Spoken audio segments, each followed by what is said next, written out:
जितने भी टॉपिक है, सभी आप जितने भी टॉपिक पढ़ोगे क्वांटिटी एप्टीट्यूड में, उनमें से सबसे डिफिकल्ट टॉपिक माना जाता है अरिथमेटिक में प्रॉफिट एंड लॉस। मैं डिफिकल्टी पहले की इस वजह से ही कर रहा हूँ, इसका एक रीजन होता है। जब कोई भी इस टॉपिक को तैयार किया जाता है या प्रिपेयर किया जाता है तो बच्चों का माइंडसेट एक क्लियर हो जाता है। कुछ ना कुछ फॉर्मूलेज आएंगे, वो फॉर्मूले पे नंबर बताए जाएंगे, उसके ओरिएंटेड सॉल्व किया जाएगा। ये एकमात्र टॉपिक है जिसमें बहुत सारे फॉर्मूलेज है, लेकिन एग्जाम्पल जब हम लोग सॉल्व करते हैं तो फॉर्मूले लगता ही नहीं है, हम लोग कुछ अलग ही बन जाता है वो क्वेश्चन सॉल्व करते समय। तो आपको पहला रिक्वेस्ट है कि आप फॉर्मूला के ऊपर मत जाना है, फॉर्मूला देखना ही नहीं। फॉर्मूला जिस पर्सन ने बनाया है उसका कंसेप्ट यहाँ पर समझना। अगर आप कंसेप्ट को समझ गए कि प्रॉफिट एंड लॉस में क्या क्या आएगा, तो ये टॉपिक आपके लिए आसान बन जाएगा। तो मान लेते हैं कि प्रोडक्ट बनाते समय जो सबसे पहले, हाँ नॉर्मली जब यहाँ पर आएगा, ठीक है मागो बोलू ना, जब प्रोडक्ट बनाया जाएगा तो अगर ऐसे कंसीडर करते हैं कि एक पर्सन है, वो कोई तो प्रोडक्ट बना रहा है, और जो प्रोडक्ट है उसका नाम कुछ भी मान लेते हैं, ठीक है अभी के लिए कुछ भी मान लेते हैं। अभी के लिए मैं ऐसा मान रहा हूँ कि ये पर्सन एक प्रोडक्ट बना रहा है, एक प्रोडक्ट मैन्युफैक्चर कर रहा है, उसका नाम मान लेते हैं हम लोग डाइस मैन्युफैक्चर किया जा रहा है। समझाने के लिए बस मैंने अभी के लिए एक डाइस कंसीडर कर लिया। ठीक है, इस पर्सन ने क्या कर दिया, डाइस को मैन्युफैक्चर किया। अब जो पर्सन मैन्युफैक्चर कर रहा है क्या वो सेल करता है? क्या लगता है आपको कि जो पर्सन प्रोडक्ट को बना रहा है वो डायरेक्टली सेल करता है? क्या नहीं सेल करता। आज के दिन में हम लोग अगर देखेंगे, फार्मर है कि नहीं, वो फार्मिंग करते समय जो अनाज बीए जाते हैं, जो अनाज लिया जाता है, वो डायरेक्टली इतना बहुत बड़े ट्रेंडर पे नहीं जाता, वो कभी सेल ही नहीं करते। तो वो लोग क्या करते हैं, सिर्फ बनाने का काम करता है। तो जो फैक्ट्री में काम कर रहे हैं मजदूर, जो काम कर रहा है, इस पर्सन ने बहुत अच्छा प्रोडक्ट बना लिया। प्रोडक्ट उन्होंने मान लिया डाइस, एक एग्जाम्पल के डाइस ले रहा हूं मैं, हाँ। तो इन्होंने क्या किया, एक प्रोडक्ट बनाया, डाइस बनाया। अब डाइस बनाते समय इसको कुछ ना कुछ तो कॉस्ट लगनी चाहिए। कैसे लगनी चाहिए, इसको मैन्युफैक्चर करने का कॉस्ट लगेगा, फैक्ट्री डाली होगी वहां पर खर्चा आएगा, कुछ ना कुछ तो कॉस्ट लगेगी। तो वो जो कॉस्ट लगेगी उसे कहेंगे हम लोग ओरिजिनल प्राइस। ठीक है, इसको बनाने के समय कुछ ना कुछ प्राइस आती होगी, उसको कहा original price. Then what is the original price? Original price को क्या कहेंगे, manufacturing cost of a product. इसको बनाने का जो प्राइस है उसको इज द ओरिजिनल प्राइस। यहां तक समझ में आ गया? ठीक है, अब ओरिजिनल तो बन गया, अब प्रोडक्ट बना, उसके खर्चा लग गया। इसके पास में दूसरा आदमी आता है, ये वाला पर्सन आ रहा है। अब जब ये वाला पर्सन इसके पास में आ रहा है, ये प्योरली बिजनेसमैन है यार, ऐसे मान लेते हैं कि ये बिजनेस वाला आदमी है। इसको एक चीज आती है, इसको नहीं क्या, सेल परचेस करना, आगे बेचना, इसको बहुत अच्छी तरह से आता है, बिजनेस वाला आदमी है, ठीक है। तो ये क्या करेगा, इसके पास में प्रोडक्ट लेने के लिए जाएगा। अब प्रोडक्ट जब लेने के लिए जाएगा तो ये खुद कहेगा कि मैंने जो वो प्रोडक्ट बनाया है, डाइस जो बनाया है, उसको सर्टेन कॉस्ट लगी है, ठीक है। लेकिन आप बल्क में परचेस करना चाहते हो तो मैं आपको थोड़ा सा प्राइस बढ़ा के दे देता हूँ, ओरिजिनल जो है थोड़ा सा बढ़ा के दूंगा। तो ये पर्सन इसके पास में कुछ तो बहस करेगा, डिबेट करेगा, और उसके बाद में प्रोडक्ट परचेस कर लेगा। जैसे इसने प्रोडक्ट को परचेस किया तो परचेसिंग कॉस्ट को कहा जाता है, हम लोग क्या कहते हैं उसे, कॉस्ट प्राइस। ठीक है, and what is mean by cost price, purchasing price of क्या कहा जाएगा, प्रोडक्ट। देखो मैं टर्म्स वगैरह आपको बाद में आराम से लिखा दूंगा, या आप ऐसे भी मान लो, ये जितने भी टर्म्स है इसका मैं पूरा आपको पीडीएफ भी प्रोवाइड कर दूंगा, बस आप नंबर को समझेगा कैसे है। मैन्युफैक्चरिंग कॉस्ट को कहा गया ओरिजिनल प्राइस। उसके पास में एक पर्सन आए जिसने वो प्रोडक्ट को परचेस कर लिया, परचेस करने के बाद उसको कहा गया कॉस्ट प्राइस। और कॉस्ट प्राइस जहां पर भी प्रेजेंट की जाएगी उसको प्रेजेंट करेंगे किससे, सीपी से, C for the cost and P for the price. तो अब जब बिजनेस वाला आदमी है वो प्रोडक्ट लेके घर पे सिर्फ बैठ जाएगा क्या? नहीं, क्या करेगा वो, सेल करेगा। उसके दिमाग में क्लियर होगा कि जो प्रोडक्ट मैंने परचेस किया आगे उसको सेल करेंगे तो ही प्रॉफिट या लॉस में जा सकता है। तो नेक्स्ट टर्म आएगा यहां पर सेलिंग प्राइस, अनदर आने वाला है सेलिंग प्राइस। अब सेलिंग प्राइस करते समय हम इसको कहेंगे सेलिंग प्राइस। अब सेलिंग प्राइस को प्रेजेंट करेंगे यार एसपी से। ठीक है, सेलिंग प्राइस हो गया इसका एसपी, ये बना दिया, तीन टर्म्स हो गया आपके पास में। ठीक है, पहला ओरिजिनल, फिर कॉस्ट प्राइस, फिर आ गया सेलिंग प्राइस। हाँ, सेलिंग करते समय क्या क्या हो सकता है, क्या क्या पॉसिबल है? हर आदमी क्या चाहता है, पहले क्या चाहता है, प्रॉफिट। सबसे पहला होता है प्रॉफिट, उसके बाद में नहीं, प्रॉफिट के बाद में लॉस नहीं आता कभी, क्या आता है? आप देखो, पहले एग्जाम के लिए मत पढ़ना, नोटबुक अगर बंद कर दो, फॉर्मूला खुद बनाएंगे। पहले क्या चाहिए, प्रॉफिट। प्रॉफिट नहीं आ रहा सर, प्रॉफिट नहीं आ रहा, तो फिर क्या करेंगे, कैसे सेल करेंगे, इक्वल में आ जाएंगे sir, no profit no loss. फिर नो प्रॉफिट नो लॉस में कौन सा जाता है, पैसे लगा दिए गए, पैसे फंस गए हैं, घर पे पैसा चलाने के लिए नहीं है। उस समय कैसे कंडीशन रखते हैं, जितना पैसा आया उतने में बेच दो, ठीक है, जितने में परचेस किया उतने में बेच दो तो भी हम लोग फ्री हो जाएंगे, टेंशन नहीं रहेगा। लेकिन ऐसा अगर चले गए कि प्रॉफिट नहीं आ रहा है और लॉस के चक्कर में रुकेंगे तो फिर तो टेंशन है। ठीक है, तो पहला कंडीशन आती है कि जब भी सेलिंग प्राइस तय होती है तो हर आदमी को लगता है प्रॉफिट आ जाना चाहिए। ठीक है, तो अगर मान लो कि अगर प्रॉफिट आना चाहिए, पहली कंडीशन ले रहे हैं कि एक पर्सन कह रहा है उसको प्रॉफिट ही आना चाहिए, बेचते समय प्रॉफिट कमाना चाहिए। बताओ प्रॉफिट कब आएगा, प्रॉफिट कब आएगा, सब बताइएगा। प्रॉफिट कब हो सकता है, जब सेलिंग प्राइस की कीमत क्या होगी, कॉस्ट प्राइस से ज्यादा होगी। तो सीधा ये कहेंगे कि सेलिंग प्राइस की वैल्यू अगर कॉस्ट प्राइस से ज्यादा आती है, that time is only possible, profit तभी पॉसिबल हो सकता है। ठीक है, तो प्रॉफिट कितना हो गया, किसी ने पूछा कि प्रॉफिट एग्जैक्टली कितना है, प्रॉफिट की वैल्यू कितनी है, तो कैसे निकालेंगे, selling price minus cost price. तो ये बन जाएगा दोनों, उसमें डिफरेंस जो आ रहा होगा उसको हम लोग प्रॉफिट कह सकते हैं। कभी कभार होगा सर दोनों प्रॉफिट ही पॉसिबल नहीं है, फिर क्या करेंगे, तो सेकंड ऑप्शन रखेंगे हमेशा लाइफ में, नो प्रॉफिट। क्या करेंगे यार, नो प्रॉफिट, और क्या कहेंगे, नो लॉस। आपको प्रॉफिट भी नहीं हुआ लॉस भी नहीं हुआ तो भी चलेगा। तो बताओ ये ऑप्शन कब पॉसिबल है, कि ये ऑप्शन कब पॉसिबल लग रहा है, नो प्रॉफिट नो लॉस कब लगेगा, जब सेलिंग प्राइस और कॉस्ट प्राइस की कीमत क्या आ जाएगी, सेम आएगी। देखो फॉर्मूला लिखो मत, बनाओ। हाँ, कैसे बना जा रहा है उसके ऊपर बात ध्यान में रखना। मैं कभी आपको नहीं कहूंगा, बहुत सारे कंडीशन बताऊंगा, लेकिन खुद बनाना आना चाहिए। तो यार नो प्रॉफिट नो लॉस तब हो सकता है जब सेलिंग प्राइस की वैल्यू एंड कॉस्ट प्राइस की वैल्यू क्या हो गई, same, that time no profit no loss, ये एक आ सकता है। ठीक है, तीसरा कंडीशन बहुत ही बेकार कंडीशन आ गई कि प्रोडक्ट शानदार बना दिया लेकिन हम लोग बेचना तो चाहते हैं, सामने वाला पर्सन खर्च परचेस ही नहीं करना चाहता। जैसे ये वाला टाइम था कोविड के दौरान, आप कितना भी अच्छा प्रोडक्ट बना लो लेकिन आगे जनता परचेस ही नहीं करना चाहती, तो उस समय पर्सन को लॉस में ही जाना पड़ता है। अगर पैसे को निकालना है मार्केट से तो लॉस में जाना चाहिए। तो उस समय लॉस अगर होता है तो लॉस होने के चांसेस क्या है, कब लॉस होगा, लॉस कब हो सकता है, जब कॉस्ट प्राइस की वैल्यू सेलिंग प्राइस से क्या आ जाए, ज्यादा आ जाए, कॉस्ट प्राइस ज्यादा आ जाए।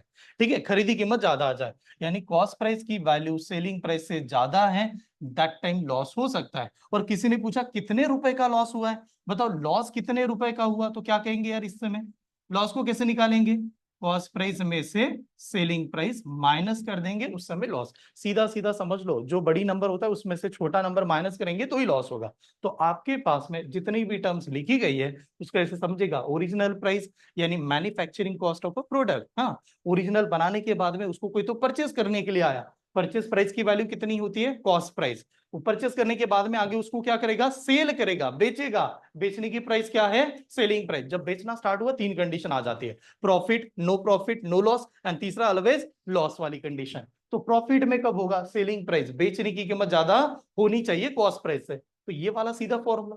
ये वाला कह रहा है कि यार नो प्रॉफिट नो लॉस में जा सकते हैं, selling price and cost price की वैल्यू क्या आनी चाहिए, सेम आनी चाहिए। लॉस हो सकता है, लॉस कब हो सकता है, जब कॉस्ट प्राइस की वैल्यू सेलिंग प्राइस से ज्यादा होनी चाहिए। ठीक है, नोट डाउन कीजिएगा, चार्ट बनाइए।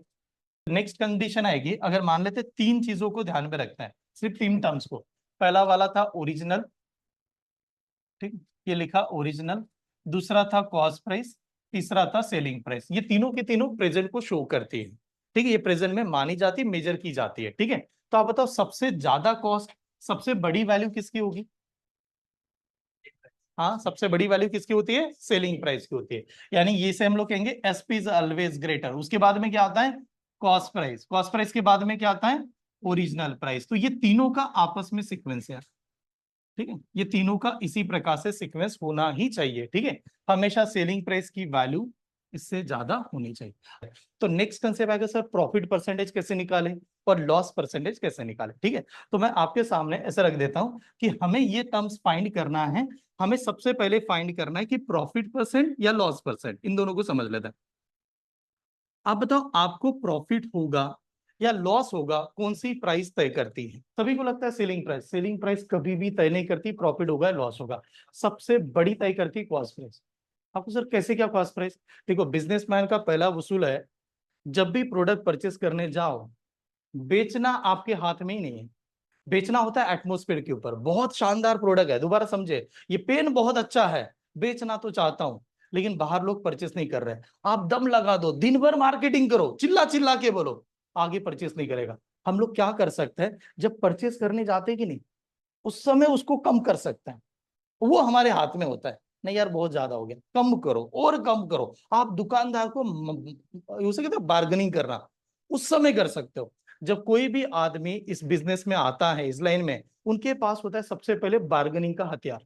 आप कोई प्रोडक्ट परचेस करने जाओगे, पहले बार्गेनिंग कर दो। आप कॉस्ट प्राइस को जितना कम कर दोगे, चांसेस ज्यादा होता है आपके प्रॉफिट कमाने के। किसी पर्सन को प्रॉफिट होगा, लॉस होगा, ये तय करती कौन सी price? Cost price. Selling price कभी भी तय नहीं करती। तो फिर फॉर्मूला कैसे बनेगा? तो फॉर्मूला देखिए यार, परसेंटेज पढ़ाते समय मैंने ये कहा था कि हमें क्या करना है यहाँ पर, प्रॉफिट परसेंट कैसे आएगा, तो हम लोग ऐसे लिखेंगे कि प्रॉफिट तो हुआ है पर्सन को, प्रॉफिट हो गया, बट बताओ किसके ऊपर प्रॉफिट हुआ होगा? हमेशा कॉस्ट प्राइस के ऊपर। स्टेप समझ में आ रही है? आपको प्रॉफिट होगा, लॉस होगा, ये कीमत तय करेगी कॉस्ट प्राइस के ऊपर। और ये जो भी नंबर आएगा उसको मल्टीप्लाई किससे करेंगे? 100 से, because is the percentage, purely percentage ऐसे निकालता है। तो अब बताओ प्रॉफिट का फॉर्मूला क्या लिखा के दिया था अभी? प्रॉफिट कैसे निकालते थे? सेलिंग प्राइस में से कॉस्ट प्राइस क्या कर रहे थे? माइनस, डिवाइडेड बाय क्या आ रहा था? Cost price. और जो भी नंबर आएगा मल्टीप्लाई किससे करेंगे? 100 से। ये बन जाएगा आपका प्रॉफिट। कभी कभार ऐसे हुआ सर बार्गेनिंग ही नहीं कर रहे हैं हम लोग, डायरेक्ट डायरेक्ट बात कर रहे हैं, वो तो कुछ कमी करने के लिए तैयार नहीं, तो दैट टाइम लॉस भी हो गया। और लॉस परसेंटेज कब होगा? तो सीधा लॉस परसेंटेज भी होता है कॉस्ट प्राइस की वजह से, तो इसे लिखेंगे लॉस डिवाइडेड बाय क्या? Cost price. और जो भी नंबर आएगा मल्टीप्लाई किससे करेंगे? 100 से यार। तो बताओ लॉस का फॉर्मूला क्या बताया था अभी हम लोगों ने? Cost price minus selling price divided by cost price into 100। बस एक ऐसे समझेगा कि लाइफ में किसी को प्रॉफिट होता है, लॉस होता है, उसकी कीमत होती है, रीजन होता है कॉस्ट प्राइस, सेलिंग प्राइस कभी नहीं होता। इसका सीधा कनेक्शन है, सेलिंग प्राइस फ्यूचर है, प्रेजेंट में आप कॉस्ट प्राइस को कम कर सकते हो कोई भी सामान परचेस करते समय। पहले कंसेप्ट समझ लो, फिर मैं एग्जांपल का आपको आराम से बताता हूँ, फिर एग्जांपल को सीक्वेंस से चलेंगे, ठीक है? एक होता है कि आर्टिकल के ऊपर based on the article, heading लगा दीजिएगा बेस्ड ऑन आर्टिकल, ऐसा लगा दीजिए बेस्ड ऑन आर्टिकल। सर ये चीज कैसे है? ठीक है, ये कैसे डिपेंड करता है, इसमें क्या चेंजेस है? जैसे मान लो आप लोग आराम से समझे, ठीक है, इसका आंसर देना की चांसेस करता हूँ। 2 पेन लिया, 2 पेन लिया, हाँ 2 पेन नहीं 10 पेन ले लेते हैं, 10 पेन लिया, कुछ तो अमाउंट में लिया, और उसी अमाउंट में 10 पेन को सेल कर दिया, क्या होगा? No profit no loss. यानी 100 रुपीज में मान लेते हैं, 100 रुपीज में 10 पेन परचेस किया, 10 पेन को 100 रुपीज में सेल किया, तो आप लोग कहोगे sir no profit no loss, सही है? ओके, 100 रुपीज में 10 पेन लिया, 100 रुपीज में 10 पेन लिया, 100 रुपीज में 8 पेन को सेल किया जा रहा है, 8 पेन को सेल किया जा रहा है, प्रॉफिट होगा या नहीं होगा? होगा, प्रॉफिट होगा, प्रॉफिट होगा। प्रॉफिट कब हुआ? प्रॉफिट कब होगा? हाँ, चलो इसको और एक आसान करते हैं, 100 रुपीज में 10 पेन लिया, 100 रुपीज में 7 पेन सेल किया, प्रॉफिट होगा? हाँ प्रॉफिट होगा। पहले 8 पेन को सेल किया था उस समय भी प्रॉफिट था, अभी 7 पेन सेल कर रहे उस समय प्रॉफिट है। तो पहले वाले केस में ज्यादा प्रॉफिट है या आपके केस में ज्यादा प्रॉफिट है? अभी के केस में ज्यादा प्रॉफिट है। तो बताओ प्रॉफिट किसके ऊपर डिपेंड हो रहा है? कौन सा article? Number of selling article. दूसरा कंसेप्ट क्या कर रहा है? Number of selling article. तो ये वाला कंसेप्ट क्या कहता है? जब बेस्ड ऑन द आर्टिकल वाले सवाल आते हैं, बेस्ड ऑन द आर्टिकल सवाल, और उस केस में अगर आपको ऐसे नजर आया कि सेलिंग प्राइस और कॉस्ट प्राइस, सेलिंग प्राइस और कॉस्ट प्राइस, ये कीमत हो गई सेलिंग प्राइस कॉस्ट प्राइस, ठीक है, बेचने की कीमत और खरीदी कीमत, दोनों की वैल्यू क्या है? सेम, दोनों की वैल्यू सेम है। और आप लोग चाहते हो कि हमें प्रॉफिट होगा, तो प्रॉफिट आपका किसके ऊपर डिपेंड होगा? तो प्रॉफिट जो होगा ये डायरेक्टली डिपेंड है नंबर ऑफ सेलिंग आर्टिकल, कितना आर्टिकल आप बेच रहे हो उसके ऊपर तय करता है, सेलिंग प्राइस नहीं कर रहा है। नंबर ऑफ कौन सा बता रहा हूं? सेलिंग आर्टिकल यार। अब इसके बाद में एक कीमत आती है यार, ये बहुत इंपॉर्टेंट है, और जिसके ऊपर नहीं का ज्यादातर लोग डिबेट करते हैं, क्या होता है ये? एमआरपी का मतलब क्या होता है? हाँ, maximum retail price, maximum retail price का मतलब? हाँ, उससे ऊपर नहीं बेचा जा सकता। जिसकी कीमत पे एमआरपी लिखा हो ना उसके ऊपर नहीं बेचा जाता। लेकिन अभी हम लोगों ने पानी का बॉटल एग्जांपल लिया, उसके ऊपर तो 20 रुपीज है, लेकिन बेच तो ज्यादा है। रेलवे स्टेशन पे चले जाओ, वो जो चिप का पैकेट बेचता है उसके ऊपर 20 रुपीज होगा या 10 रुपए होगा, 15 में बेचेगा आपको, सभी के सामने बेचेगा, और क्या कहेगा? बाहर से जाके लेके आ जा, प्लेटफॉर्म पे आदमी है वहाँ, ठीक है, क्योंकि उसकी एमआरपी अलग है। सीडी प्राइड में चले जाओ आप, सीडी प्राइड जो मूवी थिएटर है उसमें समोसा का प्लेट देता है आपको, बहुत अच्छा है, 2 समोसा देता है, कितना चार्ज करता है, 80 या 100 रुपए चार्ज करेगा। समोसा 10 रुपए का यार, ठीक है, चार्ज कितना कर रहा है, 80 और एमआरपी नहीं है उस पर। समोसा को एमआरपी लगा सकते हैं क्या, नहीं। वड़ा पाव पे एमआरपी लगा सकते हैं, नहीं लगा सकते। जिसके ऊपर एमआरपी लगी उसके अबाउ बेचा नहीं जा सकता। एमआरपी का मैक्सिमम रिटेल प्राइस, इसको और एक नाम से जानते हैं, क्या क्या नाम से जानते हैं, ओके। एक होता है इसमें लेवल प्राइस, लेबल लगाया जाता है कि नहीं, लेवल प्राइस भी होता है। अब लेवल कैसे सर, दुकानदार है कि नहीं यार, जो दुकानदार यूटेंसिल्स यानी बर्तन बेच रहे हैं, ऐसे मान लो बर्तन बेच ले, वो कटोरी वगैरह जो भी होगा उस पे कहाँ की एमआरपी आ गई। अब लोग क्या करते हैं, खुद का दुकानदार का स्टिकर लगाते हैं, उस पे लगा दिया, पैसे लगा दिए उसने, लिख दिया उसके ऊपर, और ये चल रहा है हर जगह पर। अब वो दुकानदार अपने हिसाब से लगाएगा, पेन से लिखा हुआ रहता है, ठीक है, और वो खुद बच्चे को बुला के कहेगा देखो भैया का कितना हुआ, और फिर आपके लिए जुगाड़ करेगा वहां पर लेबल प्राइस। लेबल प्राइस के अलावा और एक नाम से इसको जाना जाता है, उसको और एक नाम कहते हैं मार्क प्राइस। मार्क कर दिया उसके ऊपर, पेन से मार्क कर दिया तो मार्क प्राइस भी कहते हैं। तो ये तीनों चारों टर्म्स का मीनिंग एक ही है, जो दुकानदार सेट करे उसको मानता है, ठीक है। और इस पे भी हम लोग कुछ अलग भी आगे आता है। और अब एक जो वर्ड लिखने वाला वो सभी का फेवरेट है, मेरा भी फेवरेट है, और मैं भी इसकी तरफ अट्रैक्ट हो जाता हूँ हमेशा। और वर्ड का नाम है, ये अच्छे अच्छे को घायल कर देता है, काम कर देता है, ये वाला वर्ड, डिस्काउंट होता है कि नहीं। इसका बेस्ट एग्जांपल अभी का रीजन बता रहा हूँ, अभी चल रहा है मानसून सीजन। आप जैसे घर से निकले, कभी ऐसे चक्कर लेके आ जाओ घूम के, 50% का डिस्काउंट चल रहा है क्लोथ्स के ऊपर, कपड़े के ऊपर, बहुत अट्रैक्ट करेंगे, ठीक है, हर जगह पर होर्डिंग लगा देंगे, और वो डिस्काउंट के चक्कर में आदमी एक बार जाता ही जाता है। अब बताओ डिस्काउंट कैसे दिया जाएगा, कैसे देते हैं डिस्काउंट, ओके। डिस्काउंट अच्छा है या बुरा है पहले बता दो, बुरा होता है, नहीं यार बुरा नहीं है, डिस्काउंट कभी बुरा नहीं होता। हाँ, डिस्काउंट बुरा नहीं होता, मैं गारंटी से कहता हूँ। डिस्काउंट ऑलवेज, डिस्काउंट इज थोड़ा सा डाउटेबल होता है, बट कभी कभार डिस्काउंट मिला तो अच्छा होता है। मानसून के सीजन है, कुछ ऑफर होता है, फेस्टिवल है, that time is a discount of अच्छा होता है। बट सवाल है डिस्काउंट कैसे देता है, कैसे देते हैं, in the sense cost price के ऊपर देते हैं, सेलिंग प्राइस के ऊपर देते हैं, कौन सी कीमत के ऊपर देते हैं, सेलिंग प्राइस के ऊपर देंगे।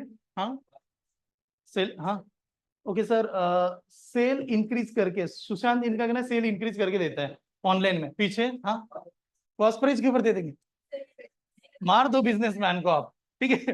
पीछे जो दुकानदार बेचारा सेल, अभी ऐसे समझ लो 10 रुपए की, अब ऐसे समझ 100 रुपए की चीज है, उसको कॉस्ट प्राइस 100 रुपए में गई है, और उसको सेलिंग प्राइस 20 रुपए में करना था, 100 रुपए के नीचे बेचेगा वो, नहीं बेच सकता। किसके ऊपर देते हैं, सेलिंग प्राइस भी नहीं देते, सेलिंग प्राइस ज्यादा देखो। पहले एक समझ लो, एक छोटा सा किस्सा सुना था, ध्यान से समझो। ये ब्रांडेड पेन को विजुअलाइज करो, ऐसे मान लो ये ब्रांडेड पेन है, बहुत अच्छा पेन है। अब ये पेन दुकान में आया, ब्रांडेड पेन है, और पेन को लिया, आराम से समझे, दुकानदार की नीति समझ लीजिए आप।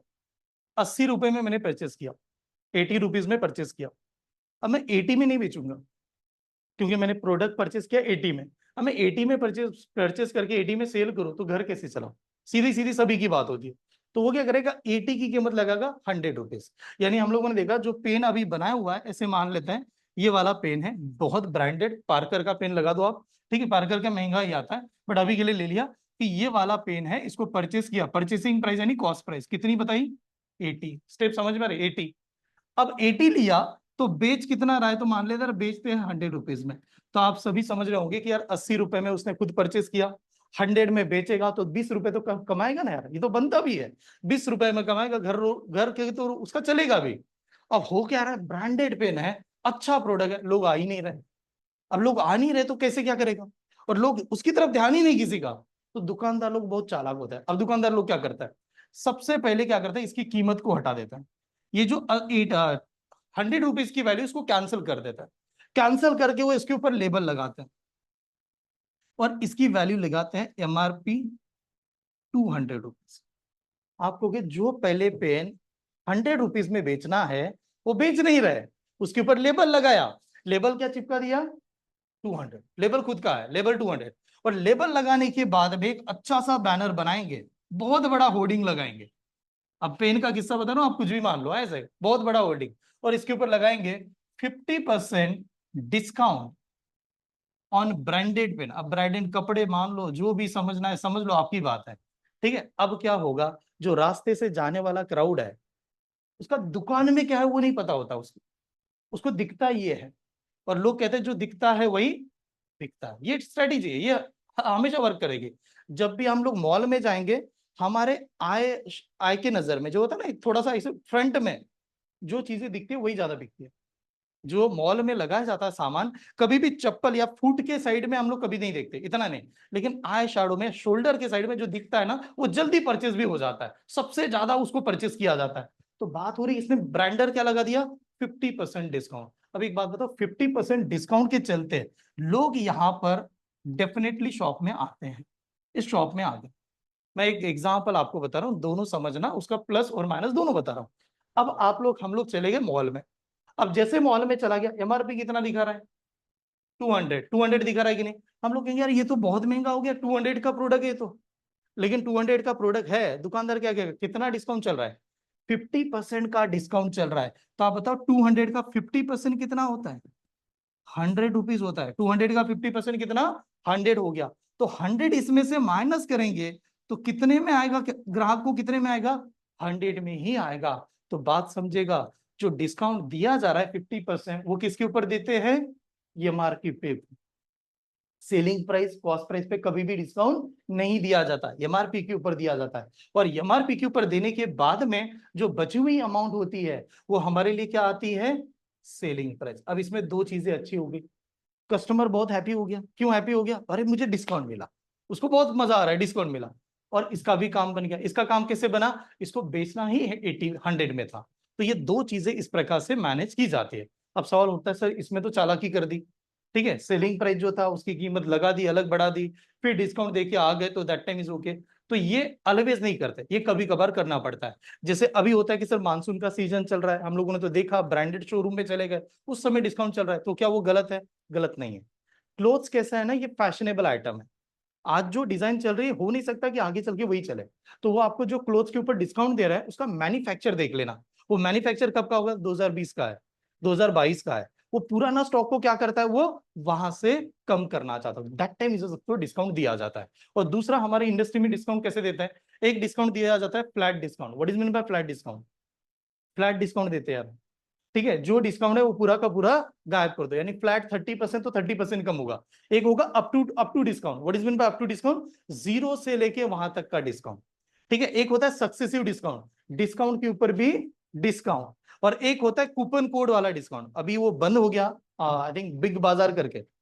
बिग बाजार का कोथरूड में शोरूम था, या आपने भी देखा होगा बहुत जगह पर। बिग बाजार पूरी तरह से बंद हो गया, लेकिन बिग बाजार की one of the best strategy थी, वो डिस्काउंट कैसे देते थे, कूपन में देते थे।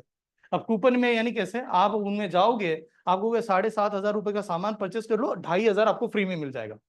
तो आदमी 7,500 को वो क्रॉस कर ही जाता था, उसके चक्कर में, ढाई यानी 2,500। लेकिन जैसे जाएंगे तो 2,500 नहीं देते थे, क्या करते थे, कूपन देते थे, 500 के एक एक कूपन। बट एक कूपन एक महीने में एक बार यूज करना है, वही प्रोडक्ट लेना है जिसके ऊपर इमेज होगी। ठीक है, इतना करके तो आदमी बार बार मॉल में आना चाहिए, ये उनका तरीका था। एक तो इसके ऊपर देते हैं, और सबसे शानदार डिस्काउंट चलता है आज के लाइन में, buy two get one, buy two get one free, buy three get two free, something. और ऐसे डिस्काउंट के चक्कर में जो पढ़े लिखे इंसान है, जैसे हम लोग, पता नहीं चल रहा डिस्काउंट कौन सा अच्छा है। ठीक है, तो आज का जो स्पेशल सेशन है, आज मैंने जो टर्म्स बताए, अब मैं सिर्फ डिस्काउंट की बात करता हूं, क्योंकि ये चीज आपको लगने वाली है। ठीक है, नोट डाउन कीजिए। ठीक है, चलो अब देखिए, हेडिंग लगाते हैं, types of discount, types of discount करके।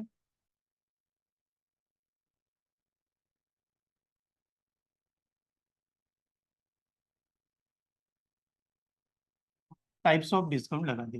ठीक है, एक डिस्काउंट कैसा है, एग्जामिनर पूछता ही है, बार बार एग्जाम में आता है। और एक डिस्काउंट कैसे कि सर एग्जाम में नहीं आते, रियल लाइफ में बहुत आते हैं। ठीक है, तो वो भी समझना जरूरी है कि पढ़ा लिखा इंसान ही अनपढ़ हो जाता है। ठीक है, तो उसको पता भी तो होना चाहिए कि कैसे दिया जा रहा है, रीजन क्या है, ये समझना है। ठीक है, तो अब क्या होगा यार, एक आता है फ्लैट डिस्काउंट, इसे कहते हैं हम लोग फ्लैट डिस्काउंट। यानी जो भी नंबर है वो पूरी तरह से माइनस कर दिया जाएगा।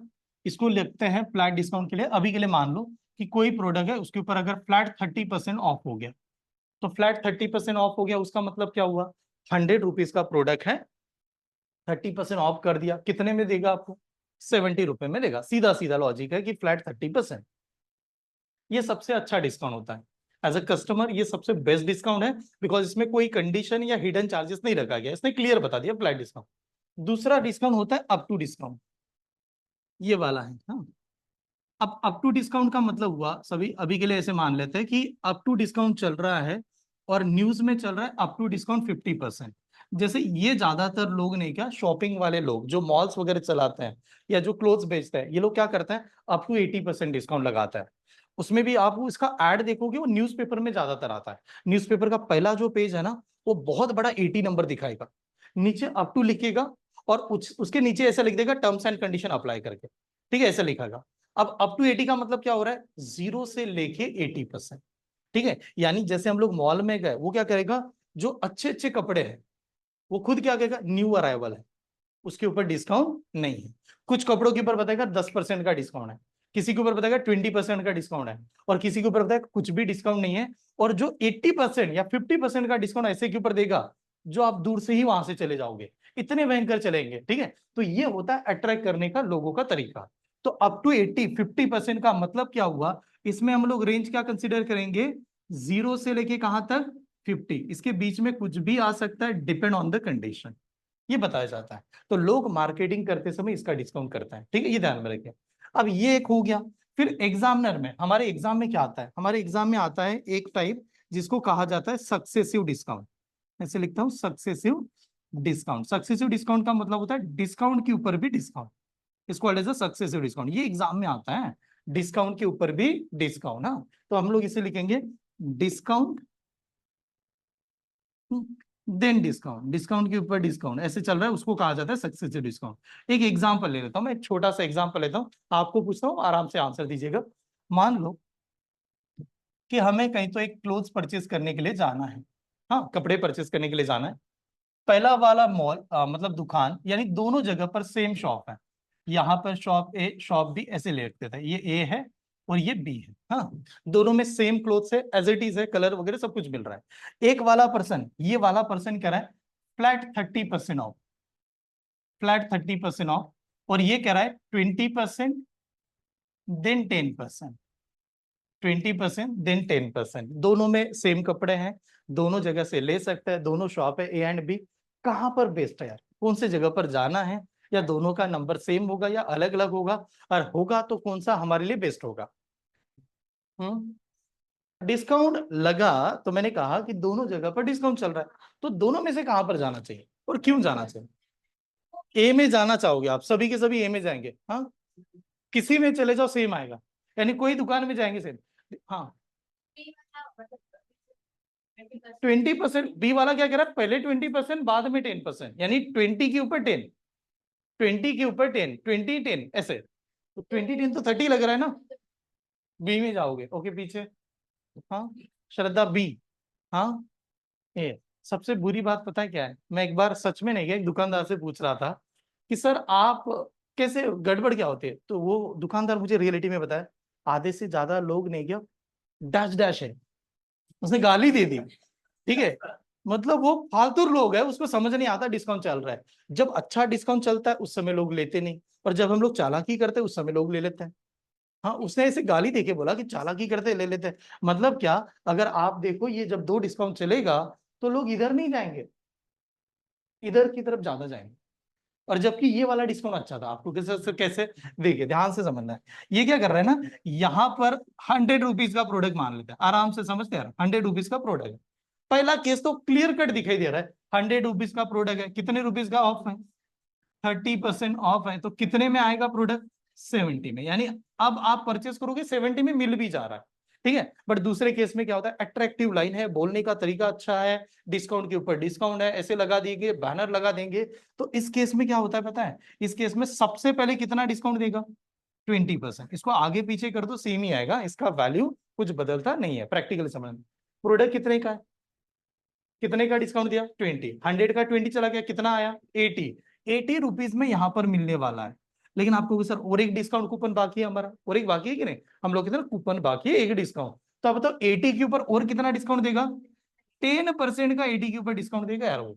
What is the 10% of 80 number, 8 number, 8 रुपए का डिस्काउंट मिल रहा है, यानी 80 में से 8 ही कम करेंगे, तो 80 में से 8 कम करेंगे तो कितना आएगा, 72 रुपीज में आएगा। तो केस नंबर सेकंड में हमें फंसा देगा वो, ठीक है, लेकिन बोलने की स्टाइल बहुत अच्छी होती है। तो एक अच्छी सा एक कोट्स मुझे याद आ रहा है, उसमें बताया गया था ऐसे, to express someone, sorry, to impress someone, to impress someone make its complicated. किसी को इंप्रेस कर रहे हैं ना, इतना कॉम्प्लिकेटेड कर दो उसको, अच्छे अच्छे हाईफाई वर्ड फेंक दो, ठीक है, उसको समझ ना आए कि चल क्या रहा है, तो मजा आ जाए कि यार क्या बोल रहा है आदमी, ठीक है। To impress someone make its complicated, बहुत कॉम्प्लिकेटेड कर दो। और to help someone make it simple, किसी को अगर समझाना है, दिखाना है, तो बहुत सिंपल कर दो कि यार यही है, इसके बाद अलग नहीं है। ये चीज कितनी सिंपल लगती है, फ्लैट 30, आदमी अनपढ़ हो उसको भी समझ में आ रहा, फ्लैट 30 चल रहा है, उसने फ्लैट बताया, इसमें वो घुमा रहा है, 20 डिस्काउंट देगा, फिर 10 का कूपन भी देगा, फिर डिस्काउंट मिलेगा, आदमी समझ के तो चल रहा है 30% मिल रहा है, 30% मिला कि इसमें कितना डिस्काउंट मिला, कितना मिला, 28 डिस्काउंट मिला। कैसे डिस्काउंट मिला, तो इसमें काउंट भी तो करना पड़ेगा, डिस्काउंट कितना आया, तो डिस्काउंट कितना आया, यानी 100 रुपीज का प्रोडक्ट कितने में आया, 72 में। तो 100 में से 72 माइनस करेंगे तो कितने का डिस्काउंट मिला यार, 28 का ही डिस्काउंट मिला। देखने में तो लग रहा था 30 का मिलने वाला है, ठीक है। तो ये ऐसे चालाकी किया जाता है, और दुकानदार वाले खुद लोग कहते हैं ये जब चालाकी करते हैं तो लोगों को अच्छा भी लगता है, कुछ अलग ही बेच रहा है ऐसा लग रहा है, तो इसके चक्कर में ज्यादातर लोग जाते भी है। हमारे एग्जाम में क्या आएगा, आपके एग्जाम में या हमारे एग्जाम में कैसे आएगा, if a person offer a discount 20% then is a 10%, what is the equivalent discount. पहला सवाल क्या होगा, इक्विवेलेंट डिस्काउंट बता दो। तो हमें ये निकालना इक्विवेलेंट डिस्काउंट कैसे है। तो एक तरीका हुआ 100 दिया, 100 पे माइनस किया 20 आए, फिर 80 आ गया, 80 के ऊपर 10% माइनस के 72, तो ऐसे निकालना पड़ेगा, but is a lengthy method, ठीक है। अभी के लिए नोट डाउन कीजिए, ये आएगा पक्का एग्जाम में।